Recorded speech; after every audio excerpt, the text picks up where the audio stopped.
limitation of powers. As we have already seen, the ruler is not the sovereign.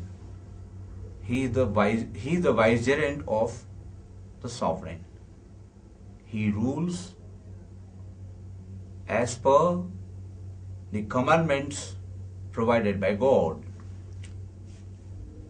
So he cannot do anything on his own according to his whims and fancies, nor does he have any kind of unrestrained or unlimited authority. His authority is subjected to many restrictions.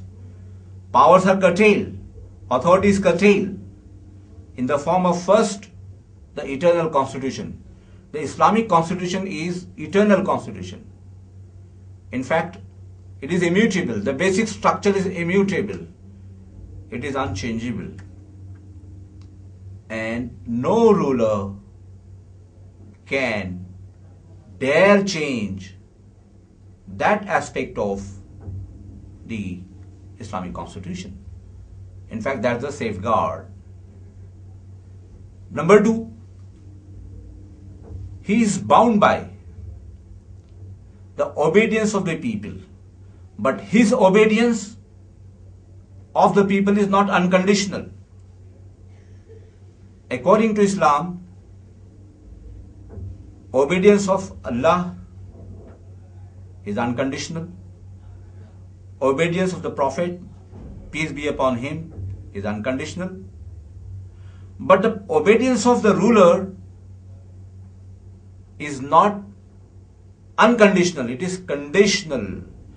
He will be obeyed by the people so far as he remains on the right path, so far as he conforms to the principles of Sharia. The moment he digresses from the Sharia, people are not bound to obey. In fact, people will revolt against him. This is second restriction upon his authority. And third one, the judiciary. As we have seen earlier in our previous episode, Islamic judiciary is an independent and impartial judiciary. There are so many instances, so many examples before us. One example can be cited. Once,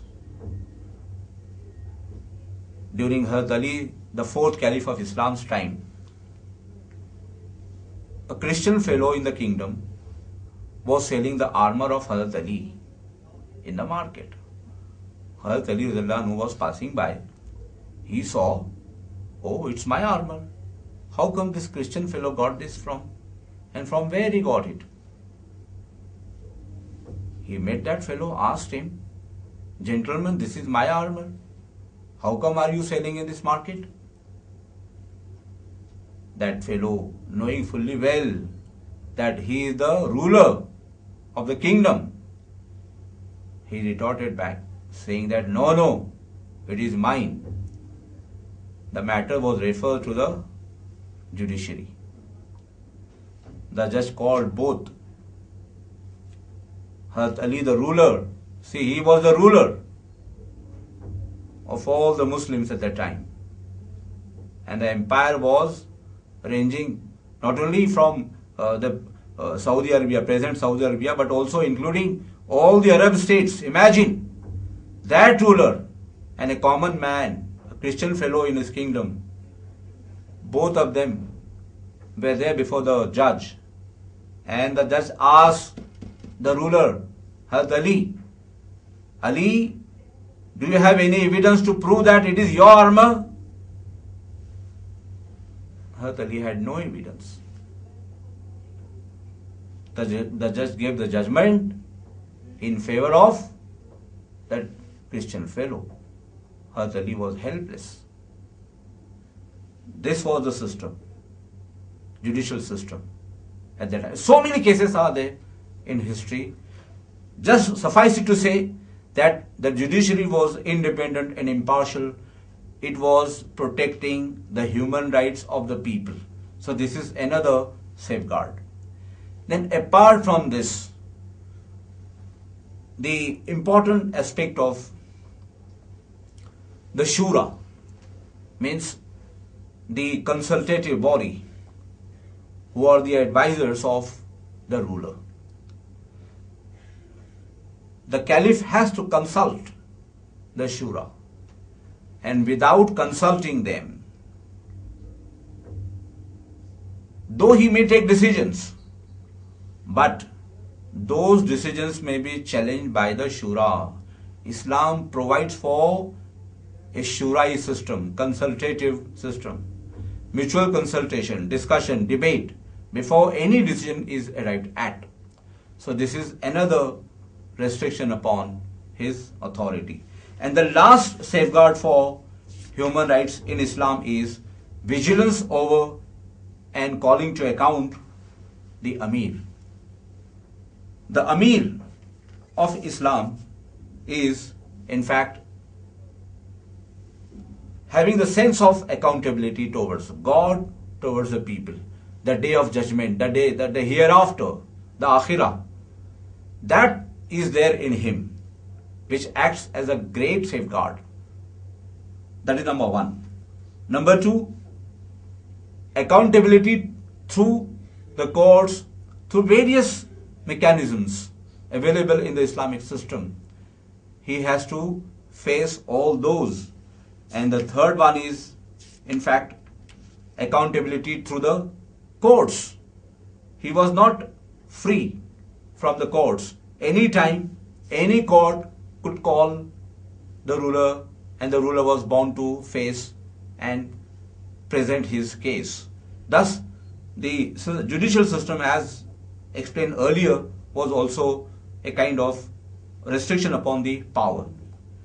The fourth one is the accountability of the people.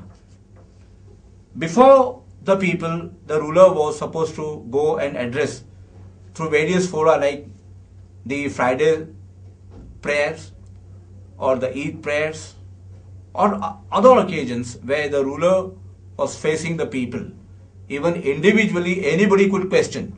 In fact, all the individuals were free, they were fearless to ask the question the caliph about any act of omission and commission. If any such act was against the laid down norms, ethos, or the values of Islam, then the people were free to criticize him and to oppose him.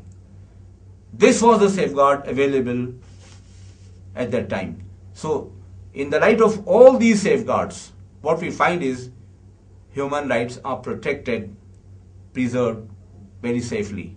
And what is more, the whole structure prevents the rise of any dictator or any fascist regime, because it ensures the balance of authority and accountability. The division of power is such that no ruler can dare think of becoming a dictator and usurp the rights of the people.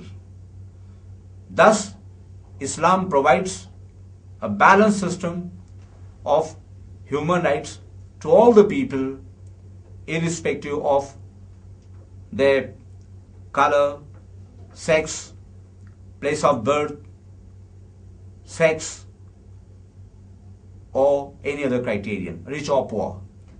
And people enjoyed human rights even after the decline of the caliphate. The caliphate declined. Some commentators believe that this system prevailed only for the early 30 years. It is not correct. Though caliphate declined, it was not like the Khulafai Rashideen. The Islamic system continued, the judicial system continued, the institutions continued to operate for centuries together.